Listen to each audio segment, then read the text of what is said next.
Halo teman-teman. Perang Dunia Kedua adalah salah satu perang terbesar dan paling sengit di dunia.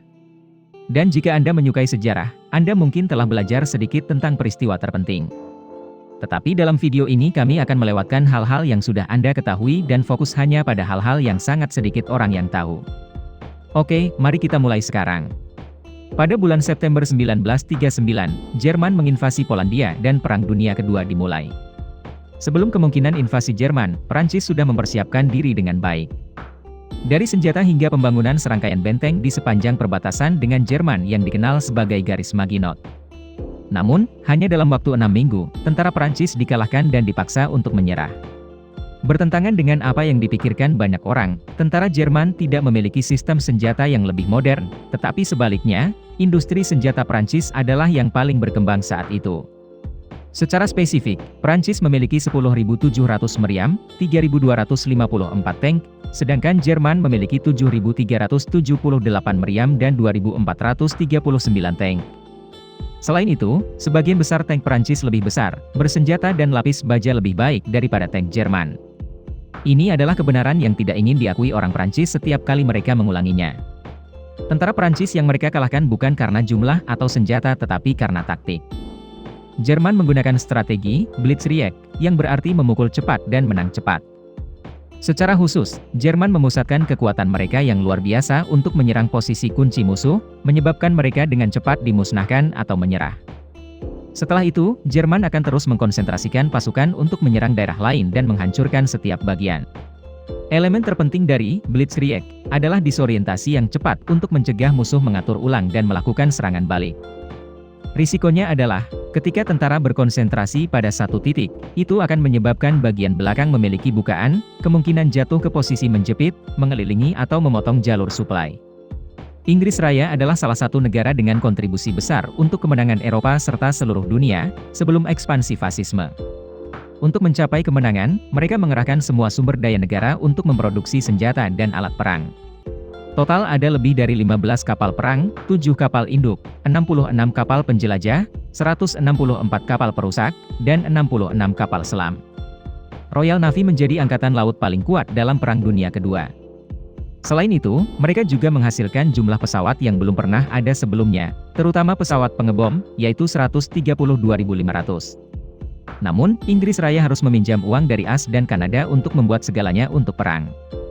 Setelah Perang Dunia Kedua, mereka berutang sekitar 5,5 miliar dolar, atau sekitar 35 miliar pound pada tahun 2006, terakhir kali utang itu dilunasi.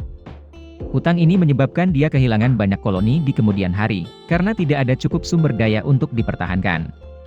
Jika bukan karena tekad besar dan pengorbanan Inggris, dunia menjadi milik orang Jerman sekarang. Selama Perang Dunia Kedua, sebagian besar kota dan kota di Eropa memiliki pemadaman listrik di malam hari untuk menghindari deteksi musuh dan pemboman. Namun, posisi pemadaman listrik masih dibom seperti biasa. Hanya ada satu daerah yang terhindar dari hujan bom, yaitu Swiss, yang netral selama perang. Di Swiss, mereka menyalakan lampu agar sekutu tidak menjatuhkan bom di tempat yang salah. Dan orang-orang Jerman yang cerdas memanfaatkan titik ini untuk membantu kota, Konst, yang terletak di dekat perbatasan Swiss, agar tidak dibom.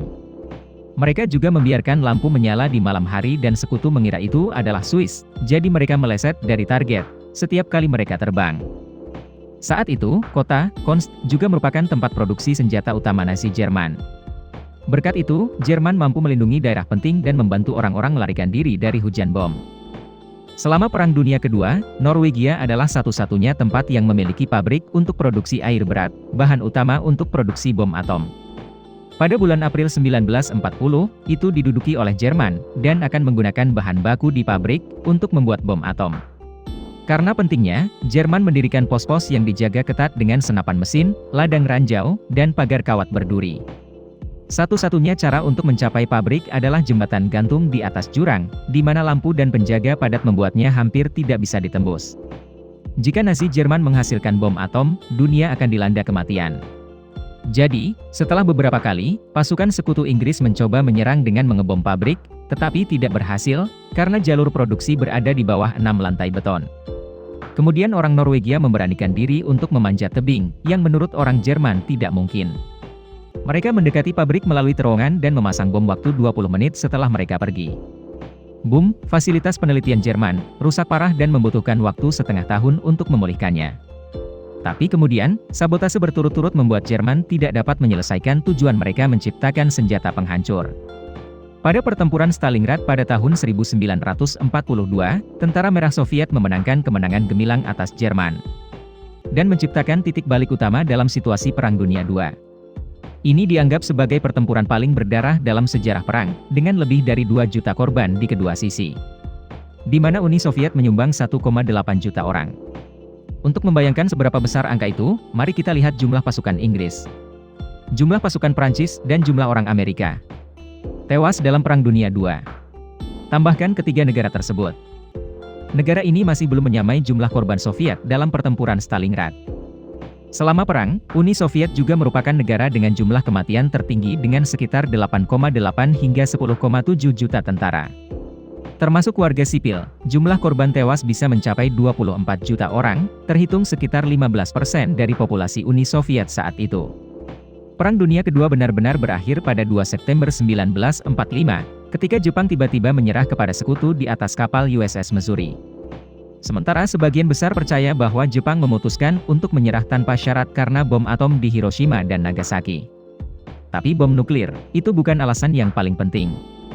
Senjata nuklir tidak menentukan secara militer, Jepang masih siap berperang setelah peristiwa itu. Namun, ketika Uni Soviet mulai menyatakan perang terhadap Jepang, mereka mulai panik. Satu orang Amerika sudah cukup untuk membuat Jepang pucat sekarang, ketika Uni Soviet yang perkasa masuk, hasilnya ditentukan. Oleh karena itu, Jepang memutuskan untuk menyerah untuk mengurangi kerugian dan korban jiwa.